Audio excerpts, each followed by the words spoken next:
Samuel Misiani Mbunya is a young Kenyan biomedical scientist currently leading the Indiana Hemophilia and Thrombosis Center program in AMPATH. He is also the national coordinator of the Kenya Haemophilia Association and the secretary of the Kenya Sickle Cell Steering Committee. Welcome to my career mentor. Who is Samuel Misiani Mbunya? Samuel Misiani Mbunya is a very charismatic young man who has a big vision to help people living with difficulties, especially in the medical sphere. I'm married with a child and one coming on the way. And also at the same time, I am a passionate person in terms of providing access to healthcare to persons living with hemophilia and sickle cell disease in Kenya. I've been in the space actually for the past close to eight years, and at the same time I look into the future to ensure that I can assist people and add value to the society in various platforms and various areas. I am one of these persons who actually look into various areas. It could be either politics, it could be governance, leadership, advocacy, healthcare management, and the like. So I'm a very open-minded person who's willing to add value to the society. Okay, I'll come to that politics part because I've been seeing you a lot in politics. I'm going to ask you the next question. What is biomedical science? And specifically, your interest in sickle cell disease and hemophilia? So biomedical science is just the study of disease. Just make it very simple so that everyone gets to understand what it means. Okay. And it's a big area where you can do diagnostic testing, or rather pathology, or even look into research in terms of new medicines, new vaccines, anything and the like. I always tend to see biomedical science as the link between the patient and the clinician or the doctor. So the biomedical scientist is the person who is in between doing hard work to find out what is actually going in someone's body. And the reason why I'm saying person is because you have to link between the patient in terms of getting to know what the problem is, and talking to the doctors and talking to the pharmacists. So you're in between everywhere, and that's actually what biomedical science is the study of disease. All right, beautiful. And is this an area that young people, or is it an area where we need a lot of expert knowledge in the field? We have a lot of that in the country. And is there a need for young people to study for this? It's actually fragmented. I can say that there are quite a number of biomedical scientists out there in Kenya. Although the only problem at this point is that they don't have a society, so to speak, or a national body that actually takes care of them. So they are actually under the medical laboratory area. And so the medical laboratory area is where someone would do a medical lab diploma or a degree, and they have a board. So they have a specific board that actually takes care of them and the welfare, etc. But biomedical scientists and, for example, biochemists and microbiologists and clinical biomedical scientists or medical microbiologists, they're all under laboratory technicians and technical board. So these are specific areas which are in one, but I can say there's just a number of specific biomedical scientists in Kenya, a handful of them, but most of them are actually in the research space. All right. I know you may have touched on this, but what kind of careers emanate from this particular biomedical field? It's wide again. And there's a difference between a biomedical scientist, let's say in the UK, or a biomedical scientist in Africa, so to speak. And it's also depending on the need. The need in the UK for biomedical scientists is a bit higher. And it's all about, in terms of the level of education that you've attained yourself. In Kenya, as I mentioned, medical laboratory technologists are the ones who are sort of like doing that particular bit. But biomedical scientists would do the higher level of expertise in terms of research and also giving input in the space in terms of diagnostics and pathology. Okay. All right. I understand that now. Now, for those searching for a job in this particular career field, tell us about your transition from the UK into coming into Kenya. How are you able to get connections for employment? Because I would understand a lot of people would like to know more about this. I can say it wasn't easy. It's very difficult to actually set precedents or put my foot into the market, so to speak, and into the sector.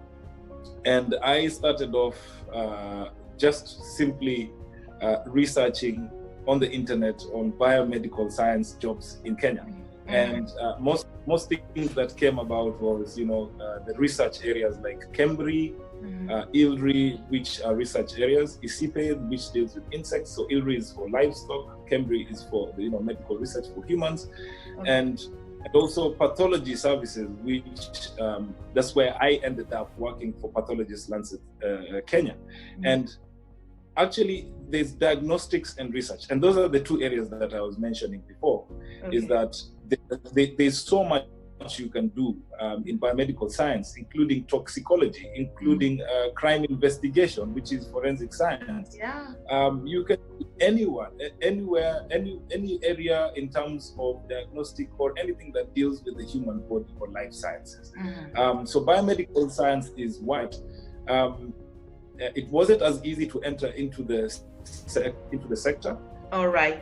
So what would you say about your personality? And you're speaking to many young people. How does your personality then help you to get into a certain career field? And how was yours like that you attracted a lot of interest from people who wanted to look for someone like you? What was different about you? And what can young people really put themselves out there to be present in this career? Different people have different characters. Personally, I am a very loud, outspoken person. I speak to anyone and everyone, all walks of life. We discuss, I talk about anything and everything. So people, I consider myself a very social person in general. Yes, and, you are. And people like the way I talk to them and convince them, in some areas or some things that would actually not make sense. Yes. But at the same time, it's one of those things that I've learned actually from my father. He's a former diplomat, and being able to relate to people and being able to talk to people and have a way of giving them that sense of yourself. Yes. You give them a little bit of you, then they actually see that, well, this person is actually giving out a little bit too much. But at the same time, they also feel that they would like to also share with you. And I think I really love that about you, the kind of personality that you have. You go for what you want, you express yourself as well as you can, of course, in a very respectful manner, and you're able to go for what you want. And that personality can really help a lot of people to be able to be go-getters. Now, you're currently pursuing an MBA degree with the University of South Wales in the UK again. How is this important to your current role, and what are you specializing in? The reason why I did an MBA, I think I actually looked at the sector and actually saw there was a big gap in terms of leadership and management. In Africa, we have a bit of a problem when it comes to that. Health systems, for me in general, since I'm in the health sphere, was a little bit of a quagmire to see that, we have very good organizations and institutions, but management has always been an issue. Most projects or most programs actually fail because it's management, and actually it's even between managers and employers. Is there communication between two people on very from different careers, in terms of the hierarchy. And I actually looked into that and said, well, moving forward, management is the best way forward. We need to improve what is actually there, and also bring up to speed the current sector in terms of what would be the ways forward to improve the current status of health in Kenya. And the MBA was a platform for me, just of course add a little bit of more education to my portfolio, but at the same time I ventured into that area in terms of just ensuring that I get something that would make sense for me and also to the sector in terms of management. Thank you so much for that. Just tell us about your high school. All right, because I know a lot of young people also watching this would be in high school and beyond. Is what interested you in this biomedical field, and how was it? What kind of grades did you get? How was high school for you? Yeah, this is a topic which is very dear to me, actually. I can tell you that. And I reach out to all students in high school, primary high school, who would want to excel and succeed. I wasn't a very strong student in school, but very strong in sports. The top that you can ever think of. I was even called in to play for the Harambee Stars when I was 17. But my parents, especially my father, were very, very a strong educator, and someone who really wants to see people being educated and have the knowledge. So he actually shaped my way of thinking and my career in terms of that. What actually inspired me to do better is to work closely with other people because of teamwork, and at the same time I looked into having something that I can give, or rather I can call myself for. Like I have a calling for something, and I had to dig deep to find out the reason why that what can I really do to have a name for myself. And my grandfather's a doctor. There's no one else who is following the path of my grandfather, so I can try and follow his path. So most families, they follow paths somewhere. So I decided to follow the path of my grandfather. And of course, I didn't enter into medicine because I didn't get the grades. I wanted to do sports medicine, and my father was like, no, you don't have to do that. But I had to convince him to go into biomedical science. And I was fortunate enough to do very well later on in my education. All right. Thank you so much. So he really steered you away from sports. Do you engage in any sports these days, or did you totally go away from it? No, I engage in sports a lot. Actually, I still play my football, I still play my rugby, I do my morning runs. One other thing that I've done also is actually inspire other youths in terms of using their talents. Through a foundation that I started, it's called the Mbunya Foundation for Football. And in Eldoret, Kenya, I actually sponsored a team, or rather supported a team. It's called Eldoret City, and they're doing so well. And for me, is to see other youths be inspired to do better in their lives with the talents that they have, because you have to give them hope in whatever they do, and you never know who they become in life. The skills that you get from the talents that you have, and the path that you really want to take on, and those skills that you acquire in your early teenage life is what will actually determine what you become in the future. Okay. You talked about, and I'm interested in not getting very good grades in school, but towards the end, were you able to get a bit better grades to be admitted to a university? Because I don't want to leave it there as bad grades. Was there something that caused you to actually attract the university to take you in? Were there good grades thereafter? I can say this. The grades in my final A levels, I went to Brookhouse School, very fortunate enough. They weren't as good. I think they were E's. But I will tell you this. My personal statement, the one that I wrote, that I gave my heart out to the universities, is actually the reason why they chose me.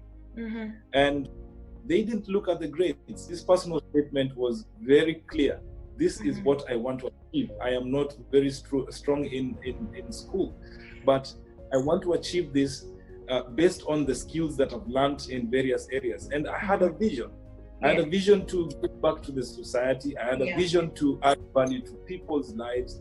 And that is what I really wanted. And I mentioned that I want to go and have an education and acquire skills and come back to Kenya and give back to the society. I think that was one of the biggest, positives and pluses that the university, Kingston University, actually in London, they were the only ones who accepted my application, and they specifically said it was based on my personal statement. Okay, that's very interesting to hear, because a lot of people will think that for me to be able to achieve this, I must have gotten this set of grades. And it's very good to hear from a different person, because I've been interviewing various people and they've been talking about how they were top in their classes and things like that. And so to hear a totally different perspective and to know that even your personal statement and other interests can actually propel you to be what you are today. You've made very major strides in your career, including being the national representative of the in a lot of medical areas. Could you maybe talk about that, the various committee you are, the leader that you are, and how you've gotten here? So back in 2015, I decided, actually when I was in Lancet, I decided to go into management. And I looked at the space and said, well, this is not for me at that particular time to be at the lab and do 1, 2, 3 things, which was quite monotonous in terms of diagnostics. And I decided, I think I need to go into administration so that I can improve there and add value. So I moved on to AMPATH, and ideally AMPATH is the academic model providing access to healthcare. And one of the biggest areas that I've been pushing is advocacy and awareness. As much as there's so much programs out there in the country, and there's so many different stakeholders who are pushing their agendas, but the people living with these conditions need their voices to be heard.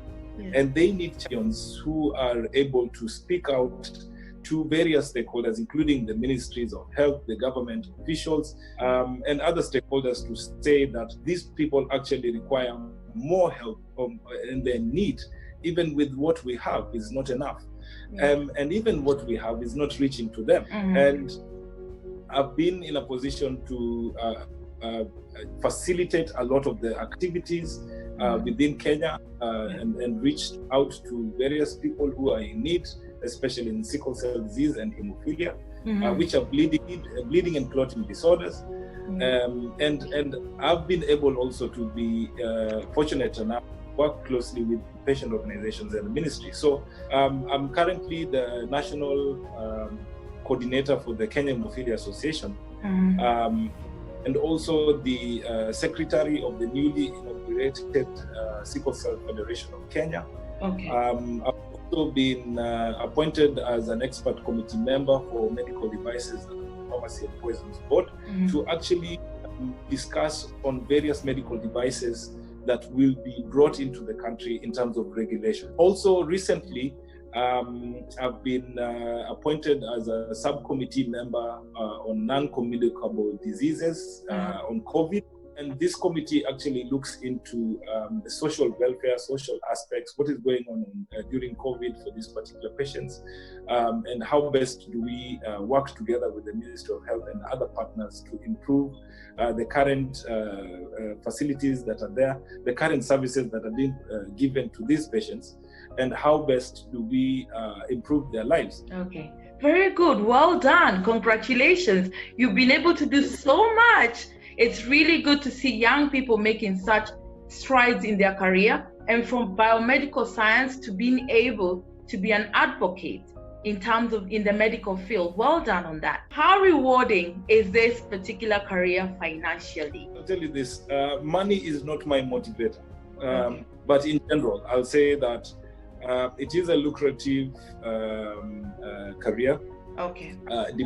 Depending on what you want, but in general, I can say depending on your level of education. For starters, of course, you have to start from somewhere, and and the amount of money that you get at that time, don't worry about it, because I'll tell you that it will come later. Yes. If you work as hard as you can and as much as you can. I mean, people get so much money in whatever area, depending on the level of education, that's one. And then, of course, depending on what area of interest that you're looking into. The research space is very good. That one, of course, because of the heavy funds that come from donors to support the programs. And of course, the level of expertise and experience also plays a key role. As a career, it's one thing that I say that as a starter, it's something that you will get something in the range of maybe 10,000 to 50,000. Okay. But your career progresses, it can be definitely 6 figures going up. And what challenges do you think people actually face in this particular career? One big challenge, and I think I've been facing this with other people who have studied biomedical science, especially from outside the country. Biomedical science is quite new in Kenya in terms of the degree course. Most people who have done biomedical science are having a challenge because there's no one society, or rather one body, that actually takes care of their welfare. For them to actually be registered in the board and be able to practice, as a starter, as a medical laboratory technician, they will still undergo some other courses or, side courses and side modules that the board would require them to undertake and pass before they actually do the test. And this also applies to anyone who studies from outside Kenya. Okay. Just moving away from this, how are you able to balance all these things I'm hearing that you do and still have time for your family? I think the new norm, and this has happened during COVID, and I've been fortunate enough to work from home. So rather being the home dad and, being around as well next to my daughter and taking care of her, and balancing my life when she's sleeping, for example, and I'm working at the same time, and also utilizing time at night. But in general, I've been able to balance myself out in just creating a very nice timetable, and being very, very active on social media, and using my phone a lot in terms of disseminating information and working very closely with the partners and stakeholders. So it's more of just timing, balancing your time and prioritizing what is important. We spend a lot of time on so many other things which are not important in our lives, so to speak. Okay. We tend to use the internet misappropriately. So it's a matter of balancing your time very, very wisely, and prioritize what is important, because at the end of the day, if you want to proceed and work very well in your career, then you have to prioritize a lot of your time on that as well and balance it with your family. Yeah. All right, lastly, before I let you go, there are people who are interested in knowing about things like scholarship funding for education, financial support both in Kenya and abroad. How they be able to access that? There's tons of scholarships out there. The health sector actually moving forward as the new norm for COVID and the new world and how things are going to be. Healthcare is going to be very lucrative, and the need of biomedical scientists, for example, is going to be even wider. Yeah. And research is that there's a number of institutions out there who are in need of research scientists who would be willing to add value to what is existing. New medications, for example, for different diseases, and also new diagnostic tools. And you can work very closely even with biomedical engineers, to make up all things, prosthetics and various areas. So scholarships are out there. Scandinavia is a very good area actually to apply for scholarship. There are various institutions out here who are willing to support. The Commonwealth also is a big area which Kenya is also in. There are universities within the Commonwealth which also provides this support in terms of scholarships. I think it's just one of those key areas that I say people need to research a bit more and be proactive in pushing applications out there, because scholarships don't come to you if you don't apply. So as much as you apply, as much as possible, you never know. One day out there, or rather one institution out there, will also be interested in supporting. Okay, thank you so much. Any last words before we close our interview today? Yeah, so I'll say this: I'm also in politics, but I'm not a politician. Yes. And the reason why I'm mentioning this is that you want to be someone who is who gives back to the society, someone who adds value to the society, and politics does this, and it creates a platform. And I add value actually in the health sector or the health sphere in the political party, pushing agendas policy, which is also another big key area that I've been pushing on. And also in terms of youth engagements in various areas, the KANU Youth Congress have been pushing agendas called online Jukwaa Talks, which means that you're able to speak to the youth on various key areas that that involves them in the society and how best they can add value. And that also gives feedback to the political parties and the political arena to implement certain areas that the youth are also pushing their agendas. So, I mean, as much as you see people talking so much on what is politics and all that, but I'll tell you, it is very, very important that the youth and even young entrepreneurs and young leaders want to add value in the society. And I've been very much involved in that. And I'm definitely going to be there for a very long time to add value and push agendas, matters, health. All right. Thank you so much, Sam. And really, that is good to see a young person doing that, because we need as many of you as possible who understand what is really going on, and new faces. We need new faces.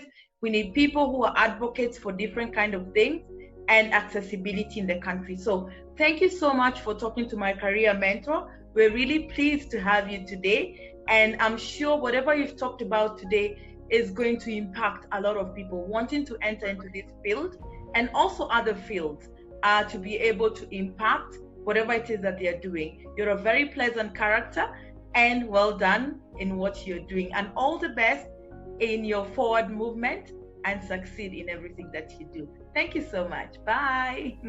Thank you so much, Susan. All right, bye. There you have it, viewers, what it takes to be a biomedical scientist. Thank you so much for watching, and subscribe to my YouTube channel, My Career Mentor with Sue.